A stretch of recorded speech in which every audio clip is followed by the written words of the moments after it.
Hello बच्चों, तो आज का हमारा क्वेश्चन है the most concentrated source of energy in the human body is. Option A fats, option B sugars, option C proteins और option D nucleic acid. तो इसको करने से पहले हम जानते हैं इसका की कंसेप्ट। तो बच्चों, जो हमें एनर्जी मिलती है, एनर्जी वो किसके फॉर्म में होती है जो हमारे बॉडी में यूज होती है? वो एटीपी के फॉर्म में होती है, एडेनोसिन ट्राइफॉस्फेट। लेकिन ये एनर्जी बहुत सारे सोर्सेज से आने के बाद ही हम एटीपी के फॉर्म में यूटिलाइज कर पाते हैं। तो सबसे पहले ये एनर्जी आती कहाँ से है? ये एनर्जी आपके कार्बोहाइड्रेट से आती है, राइट? कार्बोहाइड्रेट्स। और कार्बोहाइड्रेट्स क्या होते हैं? Carbohydrates are group of poly hydroxy aldehydes and ketones, right? तो शुगर्स भी बोलते हैं इनको कई लोग, शुगर्स या मोनोसेक्राइड्स भी आप या सेक्राइड्स भी बोल सकते हो। और different different form of carbohydrates present होते हैं। तो आपको अपनी एनर्जी कार्बोहाइड्रेट से मिलती है। लेकिन हमारे जो एनर्जी हमको मिलती है कार्बोहाइड्रेट से, जैसे कि आपका राइस हो गया, आपका वीट हो गया, इन सब चीज़ों से जो एनर्जी मिलती है ये इंस्टेंटली यूज हो जाती है, इंस्टेंटली यूज्ड, ठीक है? और कार्बोहाइड्रेट्स कभी आपके बॉडी में रहते नहीं है, वो यूज हो जाएंगे। लेकिन अगर हम तो ऐसा नहीं है कि बस खाते जाएं और काम करते जाएं, हम रेस्ट भी करते हैं। कई बार हम खाना नहीं भी खा रहे होते और तब भी हमारे बॉडी काम करता है, जैसे फास्टिंग के कंडीशन में।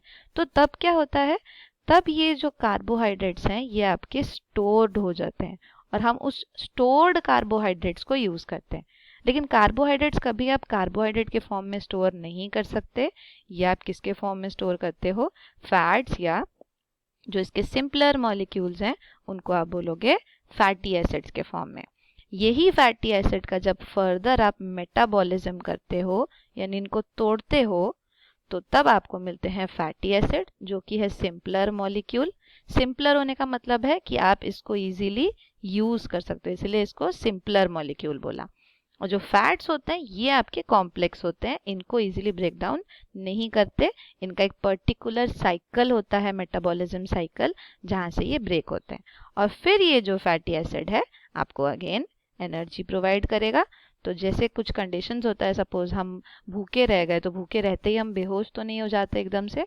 हमारे बॉडी कुछ कुछ अमाउंट ऑफ एनर्जी इन्हीं फैट मॉलिक्यूल से रिट्रीव करता है या निकाल लेता है। ओके, तो ये था आपका काम। और अगर आपको पता हो, हमारे जो कार्बोहाइड्रेट्स है, अगर आप इनकी ब्रेकडाउन से एनर्जी रिमूव कर रहे हो या रिलीज कर रहे हो, तो आपको सिर्फ 4 कैलोरी पर ग्राम एनर्जी मिलती है। लेकिन अगर आप फैट से निकालो तो आपको 9 कैलोरी पर ग्राम एनर्जी मिलती है। तो जो लोग बोलते हैं ना कि फैट नहीं खाना चाहिए, वो गलत बोलते हैं। फैट्स एक्चुअली हमारे बॉडी को हेल्प करते हैं, बट एक कंट्रोल्ड वे में इसे लेना चाहिए, ताकि ये सिर्फ आपको एनर्जी गिविंग में हेल्प करे और आपकी ओबेसिटी या जो चर्बी होती है उसको बढ़ाने में हेल्प ना करे, ठीक है? तो इसीलिए most concentrated source of energy हमारे बॉडी में क्या है बच्चों? फैट्स ही है, and it is the correct answer. लेकिन लेट्स सी और अदर ऑप्शंस हमारे पास जो है वो क्या है। शुगर्स, अभी हमने देखा शुगर्स आपके सिर्फ कार्बोहाइड्रेट्स हैं और ये बहुत कम अमाउंट ऑफ एनर्जी दे रहे हैं, ओनली 4 कैलोरी पर ग्राम।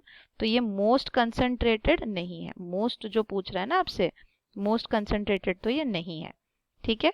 उसके बाद है आपके प्रोटीन्स। प्रोटीन्स का बच्चों प्राइमरी फंक्शन एनर्जी गिविंग नहीं होता। इनका प्राइमरी फंक्शन होता है आपका बॉडी बिल्डिंग, या बिल्डिंग ब्लॉक्स जो होते हैं हमारे सेल्स बनाते हैं, या सेल्स से टिश्यूज, टिश्यूज से ऑर्गन्स, वो बनाने में हेल्प करते हैं। तो ये एनर्जी गिविंग नहीं होते, ये सबसे लास्टली यूज होते हैं आपके एनर्जी साइकिल में। और उसके बाद आते हैं आपके न्यूक्लिक एसिड्स। और न्यूक्लिक एसिड्स बच्चों क्या होता है? वो यूज होता है आपके हेरिडिटरी मटेरियल, यानी डीएनए आरएनए बनाने में हेल्प करते हैं। इनका कोई भी काम नहीं है एनर्जी से। तो एनर्जी वाले मॉलिक्यूल्स ये नहीं है और ना ही प्रोटीन है, ठीक है? तो सबसे इंपॉर्टेंट आंसर इसमें से कौन सा हो गया? हमारा fats is the correct answer. Hope you understood it well. Thank you.